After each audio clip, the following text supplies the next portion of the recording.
Hello guys, in this video I would like to discuss the electron configuration, especially according to Aufbau principle. So actually this is the configuration that you need to know for IPTP level. So maybe you have heard about the older style of electron configuration. I would give you an example. Usually in previous levels we would like to divide these 11 electrons in orbits, right? So in the middle there are nucleus and neutrons, but then we assume that the electrons were in orbit. So Bohr's theory held true until a certain point, but then a newer model, a newer theory was accepted. So initially 11, the first orbit we would have 2, and then the second would have 8, and then in this case 1, the remaining one. So for years, maybe in the previous levels, we did electron configuration this way. So actually, similar concept is also applied in Aufbau principle, that we fill the electrons that are closer to the middle circle, meaning that when we want to fill the electrons, we fill them according to their energy level. So imagine that you're here and you have some toys, and you would like to put them inside boxes. I would assume that we would be able to put it in boxes that is closest to us first, then next closest to us, because it takes less energy for us to move here, right? So it works kind of the same way. So in Aufbau, actually, based on many observations, this orbit theory actually simplify things just a bit too much. Because for example, here, we only see 3 orbits, or the first orbit, the second orbit, and so on. However, it turns out that within the first orbit or second orbit, there are actually small suborbitals. So it's something like this. And then maybe the third orbit, it contains also a smaller circle. Or this is, you can just use this to imagine it. But technically, assuming that sodium only has 3 orbits is actually oversimplifying. So this is what we're going to look at and how we're going to do our electron configuration in the coming levels. So when we want to put electrons, we put them inside boxes, and these boxes can be arranged based on energy levels. So here you can see that we actually have 4 types of boxes. So we have box type S, type P, type D, and type F. So the energy level, so the number represents the orbit. And the S and P, you can say that it's a type of box. So imagine that on the first orbit, it only contains 1 type of box. However, on the second orbit, it contains 2 types of boxes. And for the third orbit, 3 types of boxes. And then fourth, 4 types of boxes. The fifth orbit, 4 types of boxes as well, and so on. So actually, you can arrange them in this way. So the arrows crossing diagonally, you see. So the arrangement is actually 1s, then 2s, then 2p, 3s, then 3p, 4s. So 1s, 2s, 2p, 3s, 3p. Then actually 3p, and then 4s first, etc. So it's actually based on this diagonal arrangement. You can easily do this without memorizing any of these sequences. So you can just write 1, 2, 3, 4, 5, 6, 7, 8, and then just arrange them diagonally. You can do that. Or what I like to do is also doing this. So I like to write SS, then I like to write PSVS, then I like to write TPS and TPS. So I usually like to write something like this. And then for S, it starts with 1, 2, 3, 4, 5, and 6. For P, it starts with 2, 3, 4, 5. And then for T, it starts with 3, 4. So actually in IPTP level, you will not learn things above 4p. So you can kinda ignore this. We will usually evaluate things around here for IPTP level. So here you can see that, for example, you want to fill your electrons inside these boxes, then this is the arrangement by energy level. So we have to know that the boxes are different types, so there might be different compartments. So box type S actually has only one compartment. Box type P, they have 3 compartments. So S also 1 compartment, then this is also 3 compartment, S is 1 compartment, and D actually has 5 compartment, and P 3 compartment again, something like this. So yeah, let's simplify things. For example, you want to put sodium, which has 11 electrons. So let's say that we put 2 in the first box, yeah, because we have 11, and in the first box, oh yeah, for every box, every compartment, it can be filled with maximum 2 electrons. So then 11 electrons, we can distribute 2 electrons here, we fill here, so 2 electrons, let's say like something like this. So then we still have 9 left. So then 9 left, we put here, yeah, we put here. So now we have 7 left. And then for P, because every box can be filled with 2, so now P can be filled with 6 electrons. Yeah, meaning that we have 1 left, and we put it on the last box, so 3s1. So in a way, you can actually write the electron configuration of Na instead of 281. We can write 1s2, 2s2, 2p6, and 3s1. So this is what is expected from you to write sodium electron configuration. So whenever you have an atom or an ion, and then you have a certain number of electrons, you can just easily put them based on this energy level. Don't forget the number of boxes represent the maximum capacity of the electrons that can be fitted inside these boxes. And this energy level is actually kind of fixed, so you don't have to worry. It's always like this. You just need to write what you put. So here the last filled orbit is actually 3s, so you don't need to write 3p, 4s, 3d0, 4p0, no need. So just write up to this point. So now let's learn how to fill these diagrams. So here we I mentioned that the boxes actually represent orbits and suborbits. So let's say that we have Na previously 1s2, 2s2, 2p6, and 3s1. Then we have the compartments. S1 box, P3 box, and S another 1 box.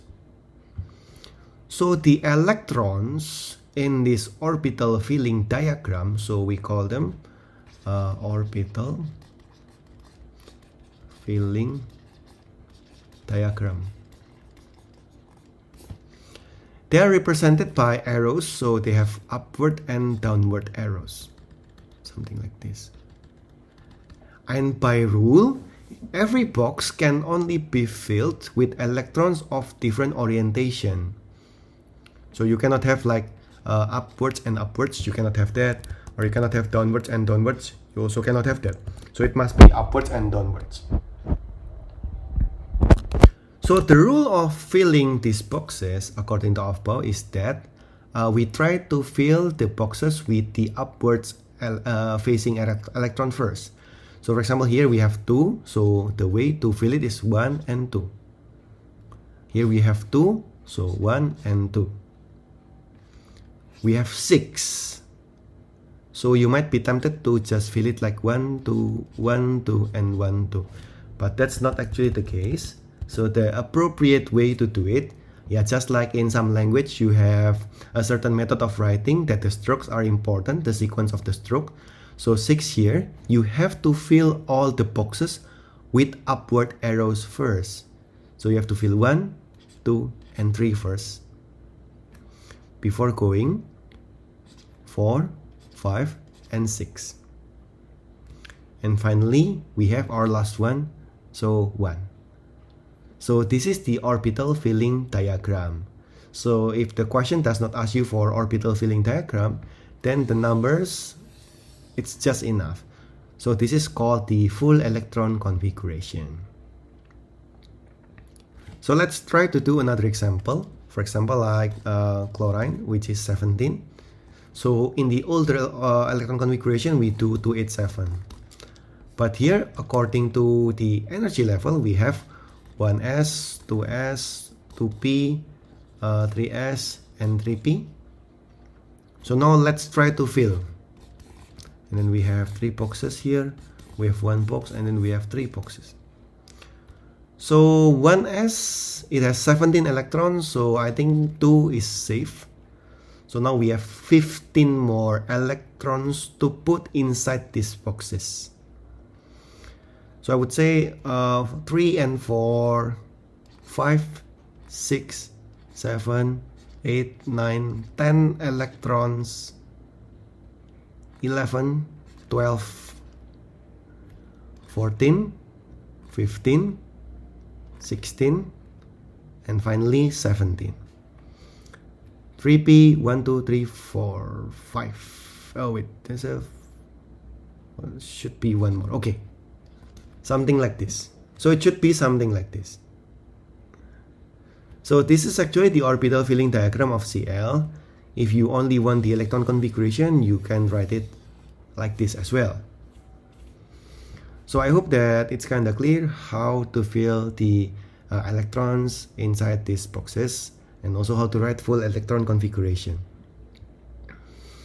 However, sometimes it might be lengthy for us to repeat this process over and over again. So sometimes we have what is called by condensed electron configuration. Config. So if you want to make it condensed, actually we try to make it short. We try to make the electron configuration short. How it can be done? We refer to the noble gas. Noble gas is actually a very good standard because their outer shell has been believed to be full for years. Yeah, so it's a good chemical standard. You know that noble gas is group 8, and group 8 starts with helium 2, and then neon 10, argon 18, krypton 36. I think we can stop here. So for 2, the electron configuration is actually 1s2. For neon, 1s2, we still have 8 more. 2s2, we still have 6 more. 2p6, done. For argon, 1s2, 2s2, 2p6, this is still 10. We have 8 more, 3s2 and 3p6. So done. For krypton, 1s2, 2s2, 2p6, 3s2, 3p6, 4s2, 3d10, and 4p6. Done. So with this in mind, if we encounter any of the electron configuration that has similar sets like this, we can just simplify them by referring to the noble gas that has the same electron configuration. What does it mean? Let me give you an example. So Cl earlier we give it 1s2, 2s2, 2p6, 3s2, 3p, 5. Something like this. And if you notice, actually, this part here is identical to this part here, which is neon's electron configuration. So in a way, we can simplify this and just refer to neon. So bracket neon 3s2 3p5. So we can do Cl configuration in this condensed electron configuration form. We refer to the noble gas and then we just continue based on that. So either you can refer to the noble gas first and then continue, or you can write the full electron configuration first and then shorten it. So there are multiple ways for you to approach in your question. Lastly, for electron configuration, there are some rules and exceptions. So I would like to speak about some exception. So the first one, actually, it is related to orbital D, suborbital D. So chromium 24. Now let's see. So according to energy level, 1s2, 2s2, 2p6, 3s2, 3p6, 4s2, 3t, 4. So in total it will be 24.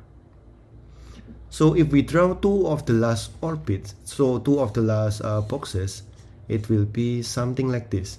So 2 and 1, 2, 3, 4.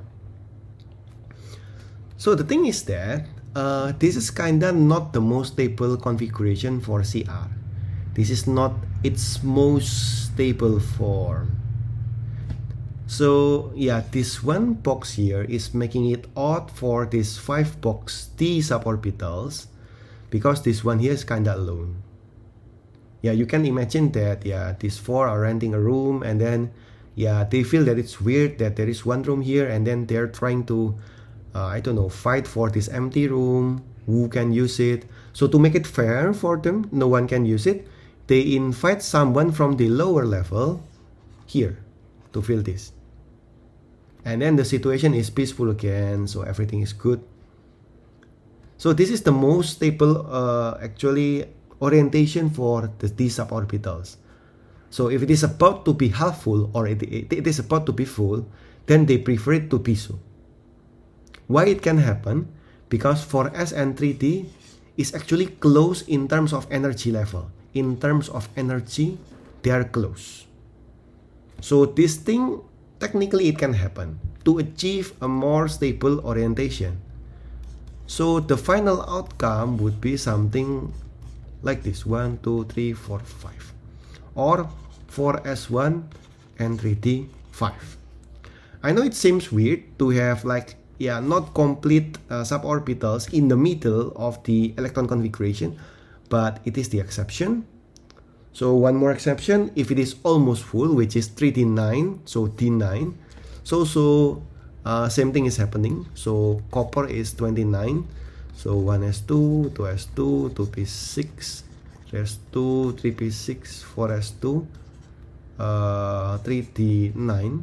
I think should be something like this. Yeah, 29. So imagine that this is 2 and the d orbitals 1, 2, 3, 4, 5. 1, 2, 3, 4, 5, 6, 7, 8, 9. So once again, the last box, yeah, it's the odd one out, because everyone else, the electrons, they have pairs. But this one is the only one that is only that only consists of lone pairs. That is why you can imagine that the attraction force so strong that it attracts one more here to achieve a more stable, desirable condition. Meaning that it will take one electron from the previous suborbitals that is close to its energy level, forming 4s1 and 3d10. So this exception usually occurs only in d suborbitals, either d4 or d9. And you must not forget to actually put this. The last thing that I want to mention is about the movement of electrons in terms of that it becomes an ion. So remember that in the previous levels, for example, we have Na 11, it's 281. Then we refer to the noble gas, for example, like argon 18, it's 288. Or neon maybe 10, it's 28. So when people see from afar, yeah, they always see only the outer shell. The outer shell. Here the people would see that argon and neon, they have full and completely filled shell, 8. While sodium only has actually one outer shell, one electron on its outer shell. So it's kind of low. Of course, sodium would also like to be like this noble examples, and there are two options that sodium can do. For example, it can just discard one of its electron so that, yeah, it will be gone and people see the 8. or it can just actually take 7 electrons so that it becomes 8. Here we note that discarding 1 electron is easier. So now we have sodium plus 1, charge 1, plus 1 because it released 1 electron. It has configuration of 2, 8.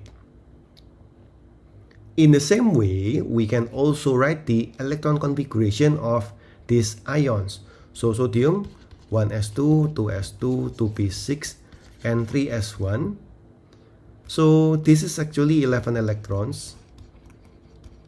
And you note that in order for sodium to become ion, it needs to release 1 electron because it becomes sodium plus 1. So now from this energy level, then we have to throw 1 electron. Then the electron to be thrown away is actually the outermost electron. The outermost electron. In this case, the outermost electron located furthest. The key word here is furthest. So not the higher energy to fill, but the furthest from the nucleus is actually 3s1. So here we throw this, and then we have 10 electrons, and this is the configuration of sodium plus 1 ion. It also happens the same way if you have like negative ion, meaning that you take in electron, so now your electrons are more. So I hope that it is clear for you about the electron configuration, full electron configuration, orbital filling diagram, and also the condensed electron configuration.